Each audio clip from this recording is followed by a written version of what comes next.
I'm going to tap someone on the shoulder and you're going to pitch a business idea. Okay? There's no real choice with this. You're going to do it if I tap you. So, whether you want to be compliant or not. So if you can shut your eyes in 3, 2, 1. I'm going to come round now. No cheating, please. And we'll see who I decide to tap. Okay. Perfect. Okay, if you want to open your eyes. Okay, the person who I tap, stand up, please. Okay, you can all relax, I didn't tap anyone. Now, the feeling you just had, as I was sitting there, I was like, how can I make you all experience the stress that us entrepreneurs face? It's kind of just that. So, I hope everyone felt a bit stressed there. I was thinking to myself, how could I feel awkward if I sat there? Did we all feel awkward and worried and scared and petrified? Well, believe it or not, that's how I feel most days. I imagine even the veterans, I don't want to age you all, feel as well. My name's Jordan Harry, and I teach people how to remember more and read faster. And I have to pay homage to these gentlemen. I do a lot of things for free. I think it's super important, and you'll hear that throughout my talk. Because not only do you get leverage, but you get access to people you never would normally. I still speak at Joe's events for free. And then I met Richie. Richie has had a massive impact on my business as a result of that introduction.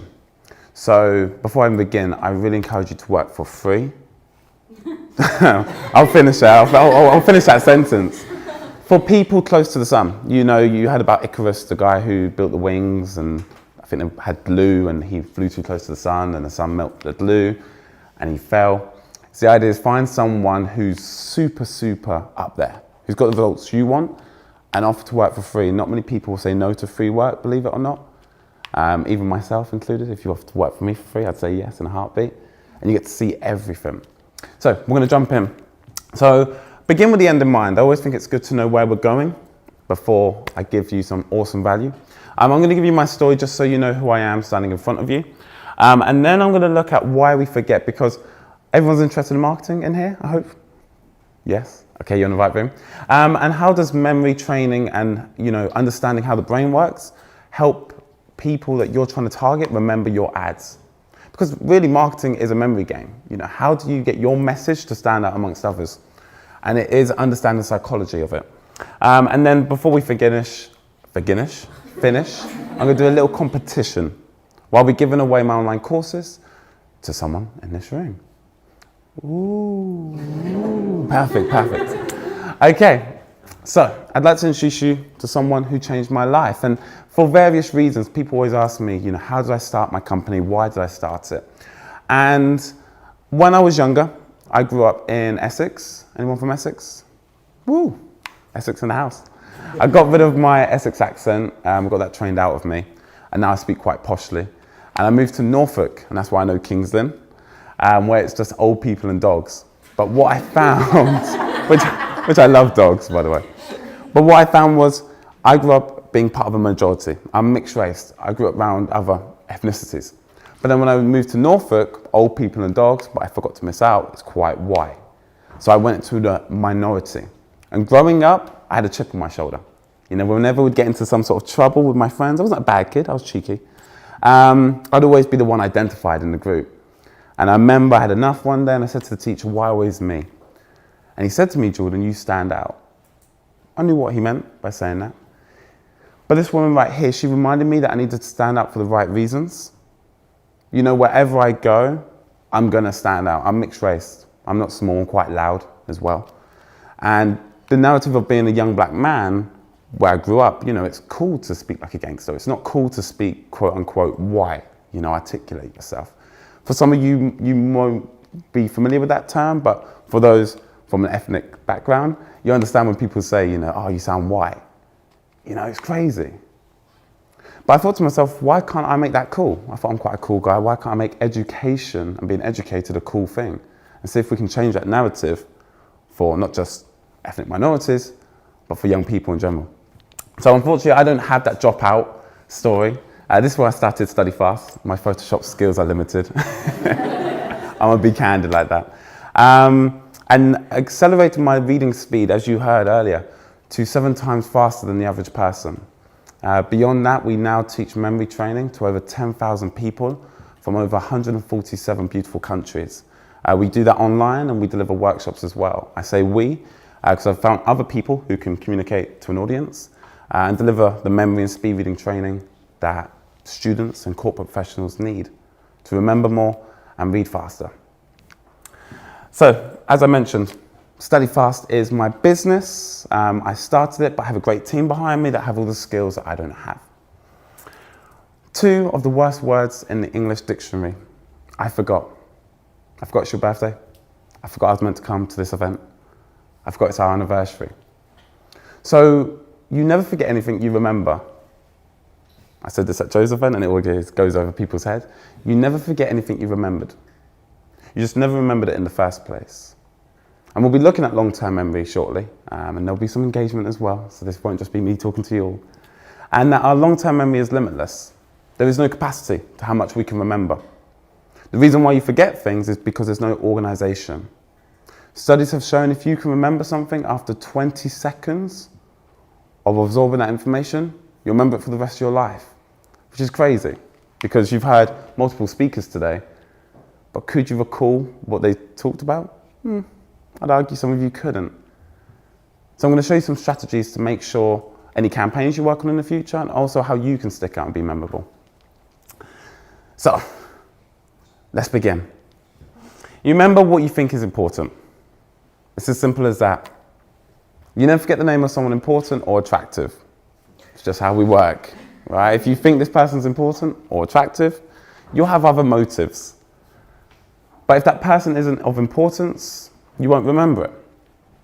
And that's how our brains work. They're lazy or efficient, shall I say. So short-term memory. We're all familiar with short-term memory and long-term memory? Excellent. We'll see how much so. So short-term memory, the best way I can sum it up, it's like a juggler. You can only hold between 2 to 9 pieces of information in your memory before you have to drop something. So if you can imagine your short-term memory is like a juggler, you can only juggle X amount of balls. I believe the world record is 14 at one given time, which is ridiculous. Who would spend so much time? But eventually you're going to have to drop one piece of that information. So that's your short-term memory. Your long-term memory, as I've already mentioned, is limitless. But why do you still forget certain things? Well, it's kind of like an unorganized warehouse. You know, you have birthdays, names, important events, things to do later. And then what you'll find is you'll meet someone, you recognize their face, you don't remember their name. It's never, I remember your name, but I've forgotten your face. We're visual creatures.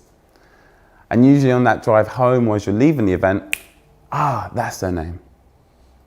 So if we can organize our brains and give some sort of structure, not only will you be more memorable, but remembering someone's name is the best compliment you can give them. It can be the best insult if you get it wrong. So you'll build upon your interactions day to day as well. So this is a question you're probably asking me. It's Jordan, this sounds great, but why do I remember song lyrics from 10 years ago? Probably for the more mature audience, 20, 30 years ago. But you don't remember what you had for lunch, say 4 days ago. If I put you on the spot, Joe, do you remember what you had lunch 4 days ago? Yeah, hummus and pears. Damn it. God damn it. I need a better prop in the future. Why do you remember that, can I ask? Have to say that. There you go. Damn it. Can we cut that on the edit somehow? Thank you. And we're picking up. Joe, what did you have for lunch 4 days ago? Oh, you really don't know? And the reason why he doesn't know is because it wasn't important to him.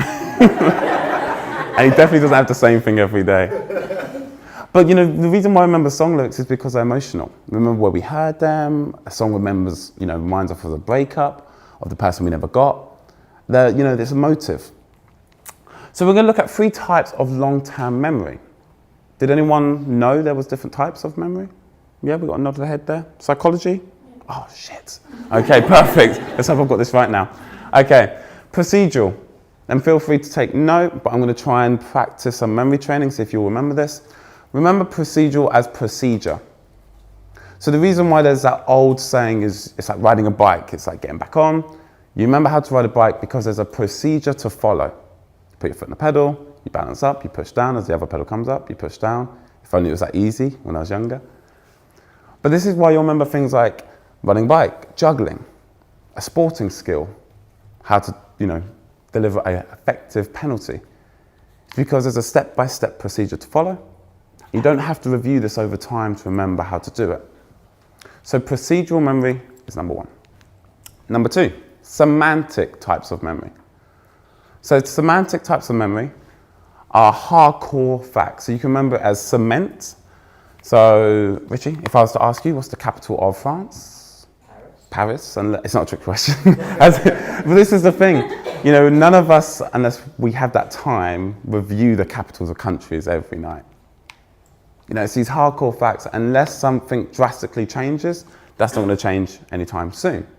Same with the name of colours, how to have a conversation. These are things that don't change.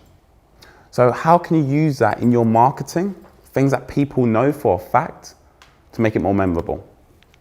And finally, and probably the most powerful one, and I'd say I'm not a marketer, but I believe running my own business and my own personal brand, I am a marketer, I am a salesman. I believe we're all selling ourselves every single day.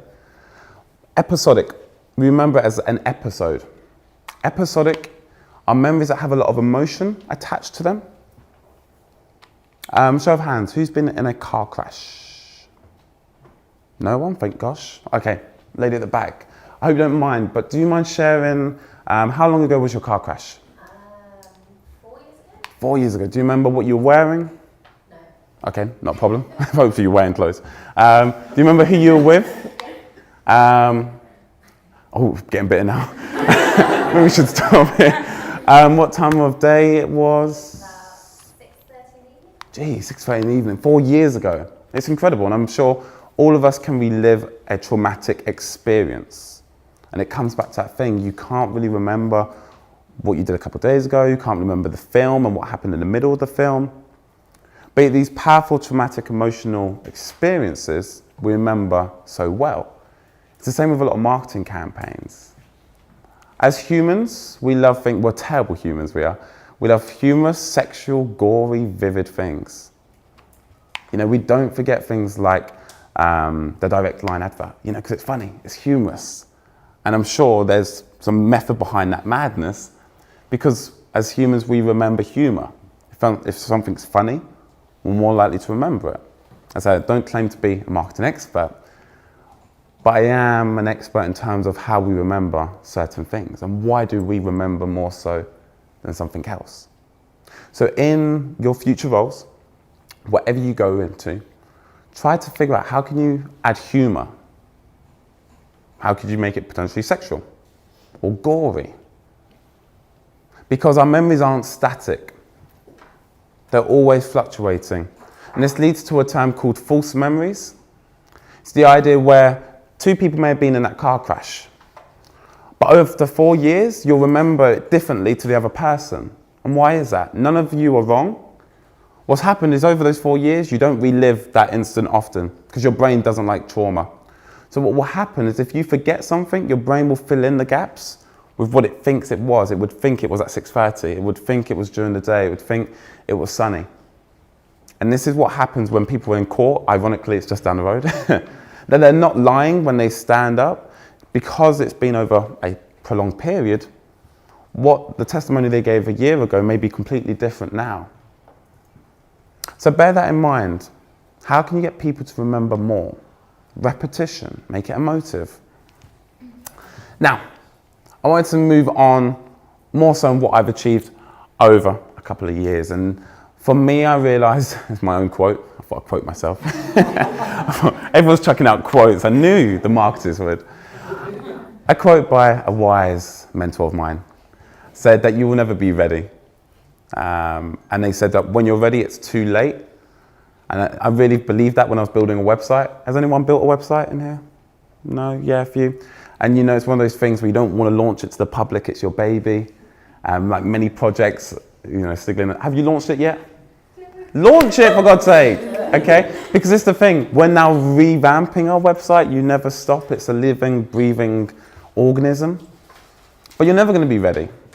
You're never going to be ready to play that game, you're never going to be ready to ask that person out, figure out on the way. And I'm going to show you a couple of the achievements I've done and how I blagged it, and how you can blag it, okay? So, my TEDx talk. We're all familiar with TED? Show of hands. Yes. Okay, this is a relief. I've been to places and they don't know. So I'm not going to tell you what TED is, but my university ran one because TEDx is independently ran. I'd encourage you all to find a TEDx event that's near you. You can literally type in TEDx and the university in your city. So all your universities will run a TEDx. What's great about these, they may bring in a small audience. At my one, there was 10 people, including my ex-girlfriend. I'm a bit bitter about that still, don't you worry, I'm with you. But there was 10 people, including my ex. And it really killed me because I'd spent probably about a year preparing for this event. But what's great about these events is they're filmed by TED and they're put onto their YouTube. And we talked about influencers and we talked about the internet and how powerful it is now. And within 1 year of delivering my TEDx talk, I managed to get 1 million views. Damn, that arrow is short. Why is that arrow short? Animation, not my forte. But after 1 year, I managed to get over 1 million views on my TEDx talk. I had 10 people in the audience. It was done at my local university. How did I do that? And I'll give you a couple of the secret ingredients. Number one was a catchy title. If you can see the title, How to Read a Book a Day. Clickbaity, I know. But you know, how can you get people's attention? How can you break through the message? Well, there's a procedure to reading a book a day. So that's all I gave them during my talk. I didn't share my life story because even though I think I'm interesting, you guys don't. You know, you want something you can actually use and see a transformation. As an entrepreneur, people will buy into you if you can transform them. If you can take them from their previous selves and sell this beautiful story of their future selves, how they'll never forget a name, how they'll remember more languages and learn more martial arts by improving their memory, which you can if you go to StudyFast.uk. If you want to write that down. But this is what I did on my TED Talk, was I delivered a procedure. I said, these are the steps you have to follow to read a book a day. The next thing I did to get to 1 million views was I replied to every freaking comment, every single week. And how am I doing for time? Because I can waffle. 10 minutes. 10 minutes, nice. So with the comments, what I did was, I think it was Gary Vaynerchuk, so he wasn't a personal mentor, but he was having an interview. And this young guy said, oh, I really want 10K followers, which I'm sure you've heard plenty of times. And I'm sure some of us either have 10K or would like 10K followers. But what Gary said to this guy, they looked at his account and they noticed they had 2 comments on 1 photo and he hadn't replied to either 2 of those comments. And Gary said, look, you've got 2 comments here. You've got 2 fans. You haven't responded to a single one of them. How do you think you're going to be able to keep up with 10,000? And that really hit home with me because I wanted 10,000 followers. And I looked at my Instagram, I looked at my Facebook, and I hadn't replied to any of my fans. And I thought that was good practice. So whilst this video was growing, 100 views, I applied to every single comment. And there's an algorithm, as we all know. So people started engaging with me. And then when people go to the comment section, they saw that I was engaging with other people, which encouraged them to leave a comment. And with time, that grew. It also helps that I look like Mbappe, the French football player. And this came at a perfect time. During the World Cup, the thumbnail of this had me on a side profile. Is that profile side on? I think that is. And the thumbnail, no word of lie, you can check it out. I look like Mbappe. And I'm not saying it because I had no idea who Mbappe is, but if you read the comments, Mbappe reads books. Why is Mbappe teaching me how to read faster? And I'm like, wow, this really doesn't get old. Well, the World Cup was last year. Yeah, and it's still going on. Huh, Mbappe and TEDx? It's like, please shut the hell up. I'm sure some of them are serious. So a couple things there. A catchy title with a procedure, because people want a transformation. Number 2, a clickbaity title. Number 3, I engaged with all of the comments. And I encourage you to do that on your socials, even if they're your friends and family. Because eventually one day you're going to have 1 million fans. And you're not going to be ready for that. So start practicing that now. So find people who have the results you want. Before I got on stage at TEDx, I started studying top speakers. I started reading books on public speaking because there's a science to it. And how can you keep an audience engaged for 30 minutes, which is a long time, especially at the time I've come on. You've had X amount of talks. Is anyone after me? Damn it. You remember the most at the beginning and end. So whoever's at the end is lucky. So that's another thing with marketing. Put your most important message at the beginning or at the end of whatever you're doing, whether it's a campaign, whether it's a commercial. It's called the primacy and recency effect, and I encourage you to do your own little research and check out the primacy and recency effect and see why we remember the most at the beginning and at the end. International talks. Anyone interested in public speaking? No? Oh, we've got one, we've got two, okay. Well, I didn't realize how important it really is. And the idea that speakers get paid thousands to speak for like 10 minutes and then leave, and then they get to hang out in that country blew my mind. I got a chance for my first paid speaking gig to go to Hong Kong. Insane. I fucked up big time because I didn't realize how far Hong Kong was. So I was like, yeah, they were like, how long do you want to stay? So I was like, yeah, I'll leave the next day. As some of you may know, it's a 17-hour flight. And I was struggling on the day of the talk. And I think I left the hotel once. I slept pretty much the whole time and then got on my plane the next day. So I messed up big time. But how did I get this? Everyone's got LinkedIn, I hope. Yeah, if you don't, get LinkedIn. Get out of this room right now and set it up. But on LinkedIn, you get connections. You don't know many of them normally. How many of you message those people asking why they connected with you? Damn, no one. It sounds so common sense, but it's not common practice. And I really hope you either take note of this, because I'm about to give you the exact message I use for every single contact. And if you connect with me, I'm probably gonna use it with you. I say, hey, name, insert name, hey, Jordan. Thanks for connecting with me. Can I ask why? Question mark. Happy to help. Literally, what, 3 lines? As marketers, study copywriting. I've studied a little bit of copywriting. People will switch off if there's a big paragraph, so I break each line down. So, hey, name, break line. Thanks for connecting with me, break line. Can I ask why? Question mark. And then there's a key thing with marketing as well. If you ask because, so if you explain why you've asked, people are more likely to answer the question. Don't know why. But if you say, can I use the photocopier? There was a study, like more people said no. But if you say, can I use the photocopier because mine's broken? More people are more likely to say yes. So I finished the message with, because I'm happy to help how I can. Because I don't know why they've connected with me. And 9 times out of 10, they say, I thought you were Mbappe. Number two, I thought you had a cool profile. Number 3, just trying to build my network. These are like the common things you'll see. But that 10% will be, we were looking for a speaker for our event in Hong Kong, and I completely forgot to follow up with you because we've been connecting with multiple speakers. Excellent. And that's how I got the Hong Kong gig. And since then, I've gotten so many new opportunities. I don't know, I'm sure Joe, you do know. There's a guy after one of the talks at Joe's event that I speak at for free. He makes films for the BBC. I asked him, why did he want to connect?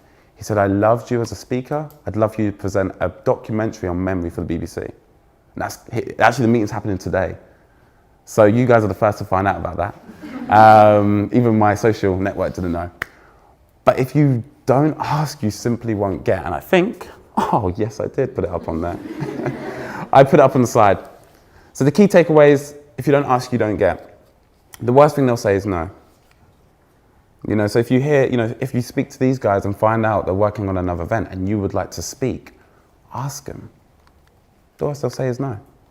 But I really encourage you all to use LinkedIn the way I use it every day. I mean, you've seen, no one in this room is doing what I'm doing. Doesn't take a lot of time. I literally copy, paste. I do it whilst I'm having a poo. Do it whilst I'm in bed. I'm sorry if any of you connect to me, okay? But what I'm saying is like, you're never, I'm sorry, man. This isn't a politically correct talk. But you're never arm's reach away from your phone. That's what I'm trying to get at.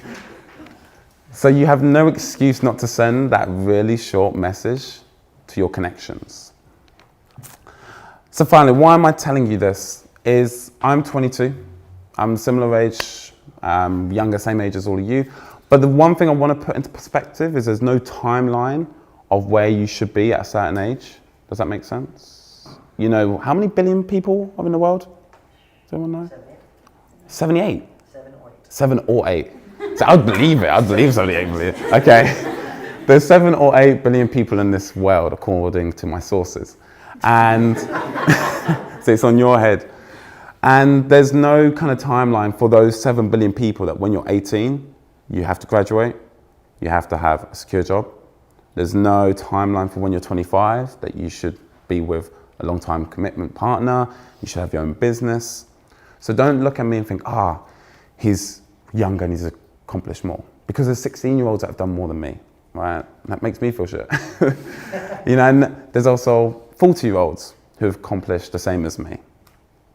But as much as this is going to sound really weird, I compare myself to everyone, but at the same time I don't, in the sense I see what they've got. Cool, how did they get it? I'm gonna try and get that. And there's a difference between jealousy and envy. Correct me if I'm wrong. Jealousy is seeing someone have something you don't have and wishing they didn't have it. Like Aston Martin. Oh man, I really want that car and I wish they didn't have it. They don't deserve it. But envy is saying, he's got the Aston Martin. How did he get it? And then you go away and figure that out. Like you're happy for them, but you're envious you don't have it. That's okay. So compare yourself to other people, like myself, like all the other great speakers in the room. And I'm sure some of you've got some incredible stories as well. And I'll be hanging around and speaking. But don't be jealous, be envious, ask the questions. Mario, it's crazy, it's like the second time we've met. Once again, we're catching up and I'm envious of what he's done. He's probably envious a little bit what I've done, but he's asked me so many questions. So do just that. The final thing I want to do, like I say, I'm going to do a quick giveaway, super simple. What I need you to do is I need you to go to Instagram, okay? I'll get my phone at this point. Dun, dun, dun, dun, dun, competition time. Because I'm about to give away my online courses for free. How, do you ask? Okay, very simple. Go to Instagram. Go to my beautiful Spanish profile. I'm learning Spanish at the moment, so excuse the Spanish text. And go to Segunda, which means follow. Follow me, and the reason why I ask you to follow me is just so you don't get lost in my other inbox. You can unfollow me straight away. It's just so I can see the messages. I need you to send me a DM about one thing you remember from my talk, okay? So, Jordan Harry, 2 N's, 2 Y's. And then just send me a short message right now. How much time do we have? 1 minute. Oh, 1 minute to get it in. And send me a quick line of what you remember from my talk. I'll be refreshing it. No messages as it stands. Like I said, don't send, you need to follow me. You can unfollow me afterwards, but just so don't go to my other. There is a method behind this madness. Dun, dun, dun, dun, dun. Need some waiting music. Give us a song. I can play the harmonica if anyone's got one in their back pocket. No, I need to bring that next time. Okay, how are we looking?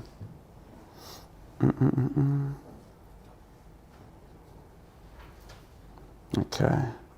Some of you haven't, oh wait, why has it gone to the other? Okay, no problem, because I had no others. This is good. So you're all filling in there. Okay. Anyone still doing that? Anyone need more time? No? Put your hand up if you need more time. Okay, in that case, I'm saying no one needs more time. Joe, please say you haven't entered. Good man. Could you choose a number between 1 and 14? 4. Okay. Here we go, number 4. Let's see who got in. 1, 2, 3, 4. Do we have a Georgie in the house? Georgie Bonhill. Well done, Georgie. Round of applause. Georgie is one of the online courses. I'll be in touch with you, okay? So, how are we going to finish? Like I say, you can all unfollow me now.